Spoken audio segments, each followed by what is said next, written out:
بسم اللہ الرحمن الرحیم۔ محترم ناظرین، السلام علیکم۔ حضرت آدم علیہ السلام کی وفات کے بعد ان کے بیٹے حضرت شیث علیہ السلام نے ان کی ذمہ داری سنبھالی۔ اب تبلیغ کا کام انہیں کرنا تھا۔ ادھر قابیل جو نرم زمین میں جا آباد ہوا تھا، اس کی اولاد نے فتنہ فساد اور سرکشی کی زندگی اختیار کی۔ انہوں نے قتل و غارت کا بازار گرم کر دیا۔ یہ لوگ حضرت آدم علیہ السلام کے قوم کے پاس سے گزرتے تو وہاں بھی فساد پھیلاتے۔ ابن عباس رضی اللہ عنہ سورہ الاحزاب آیت نمبر 33 کی تفسیر کرتے ہوئے فرماتے ہیں، پرانے زمانے کی جاہلیت کی طرح اپنے بناؤ کا اظہار نہ کرو۔ اس وقت دو نسلیں آباد تھی، ایک پہاڑوں پر، دوسری نرم زمین پر۔ پہاڑوں کے مرد خوش شکل تھے، عورتیں سیاہ فام تھیں، جبکہ زمین والوں کی عورتیں خوبصورت تھیں اور مردوں کے رنگ سانولے تھے۔ اب ابلیس نے اپنا کام شروع کیا۔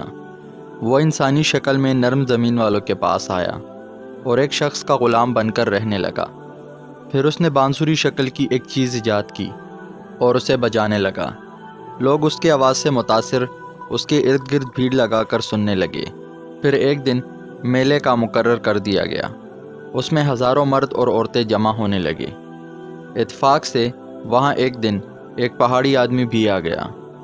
اس نے میدانی عورتوں کے حسن و جمال کو دیکھا تو اپنے قبیلے والوں کے پاس گیا اور ان کی حسن کا ذکر کیا۔ اب وہاں کے لوگ کثرت سے میدانی علاقے میں آنے لگے۔ اس طرح آہستہ آہستہ مردوں اور عورتوں میں اختلاط بڑھنے لگا۔ بدکاری اور زناکاری عام ہو گئی، جبکہ یہ سب کام شیث علیہ السلام کی شریعت میں حرام تھے۔ وہ اپنی قوم کے لوگوں کو سمجھاتے رہے کہ ان شریر اور فسادی لوگوں کے ساتھ میل جھول نہ رکھیں، لیکن شیطان انہیں مسلسل ورغلاتا رہا، یہاں تک کہ شیث علیہ السلام کے ساتھ بہت تھوڑے لوگ رہ گئے اور قابیل کی قوم میں بہت اضافہ ہو گیا۔ لوگ یوں ہی زندگی بسر کرنے لگے، یہاں تک کہ اللہ تعالیٰ نے ان میں ادریس علیہ السلام کو مابعوث فرمایا۔ حضرت ادریس علیہ السلام اللہ کے تیسرے پیغمبر تھے، جو حضرت آدم علیہ السلام اور شیث علیہ السلام کے بعد نبوت کے مرتبے پر فائز ہوئے۔ آپ کی پیدائش قدیم شہر بابل میں ہوئی۔ روایتوں کے مطابق ادریس علیہ السلام نے دنیا میں لوگوں کو سب سے پہلے لکھنے، پڑھنے اور تعلیم حاصل کرنے کا درس دیا۔ آپ کا زیادہ تر وقت درس و تبلیغ میں گزرتا تھا، چنانچہ لوگ آپ کو ادریس یعنی درس دینے والے کے نام سے پکارنے لگے۔ آپ علیہ السلام حضرت شیث علیہ السلام کے 5ویں نسل سے تعلق رکھتے تھے۔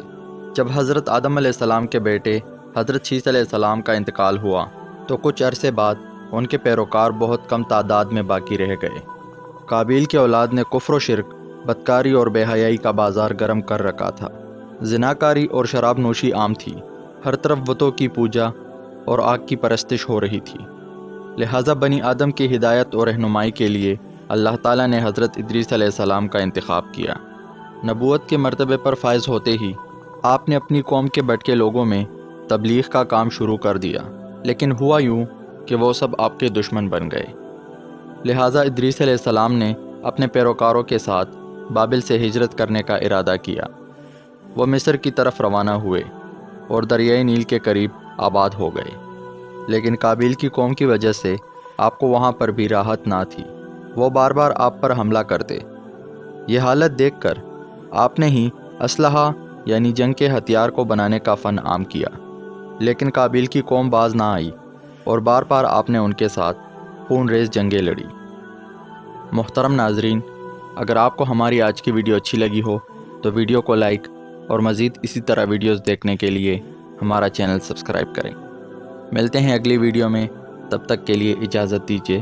اللہ حافظ۔